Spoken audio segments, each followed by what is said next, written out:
Assalamualaikum warahmatullahi wabarakatuh. Saya Sony Asari. Di sini saya akan mempresentasikan yang berjudul analisis strategi menentukan potensi masa depan.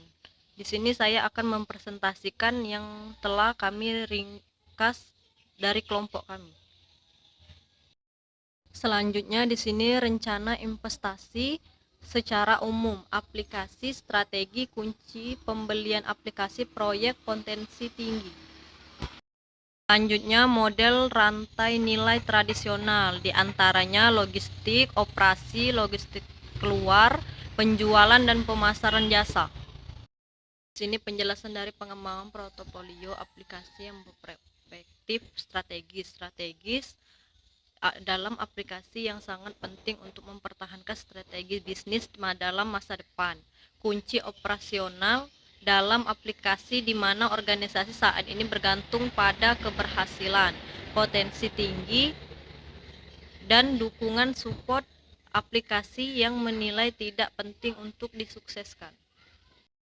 Mengatur strategi investasi di SI/TI ke bisnis. Organisasi telah mengadopsi strategi unit usaha pendekatan untuk merencanakan bisnis sebagai untuk mencapai pengambilan keputusan strategi yang lebih efektif bersifat dalam 3 tahap, yaitu analisis situasi dan penilaian kompetitif, evaluasi pilihan strategis, alokasi dinamis sumber daya.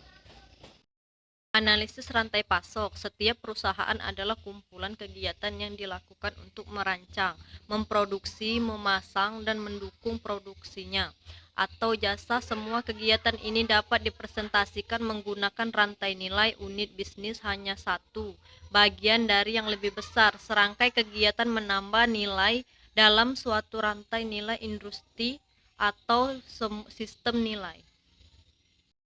Sistem informasi dan rantai nilai. Pada sewaktu-waktu, industri menghasilkan sejumlah laba bersih tertentu. Total penjualan biaya keuntungan antara organisasi yang berkontribusi pada rantai nilai. Untuk industri jelas, identifikasi meningkatkan jumlah perusahaan di antara keuntungan berbagi dan daya tarik. Intermediasi adalah sebaiknya terjadi. Nilai eksternal, pentingnya untuk memahami jenis nilai dan biaya yang ditambahkan oleh setiap perusahaan atau operasi dalam rantai, yaitu apa yang berbeda antara output dan input. Misalnya bracket uang menyediakan lebih banyak pilihan untuk pelanggan dari satu perusahaan asuransi, tetapi mengambilan komunikasi dari atas penjualan. Setiap operasi kunci dalam rantai harus dimulai dan dua sudut pandang. Yang pertama, bagaimana cara menambah nilai bagi pelanggan dalam rantai pasok. Dua, bagaimana cara menambah nilai bagi mereka yang memberi input. Rantai nilai internal. Pendekatan rantai nilai bedakan antara dua jenis aktivitas bisnis. Pertama, aktivitas primer. Yang kedua, mendukung kegiatan. Yang pertama, aktivitas primer, aktivitas yang memungkinkannya untuk memenuhi perannya dalam industri rantai nilai.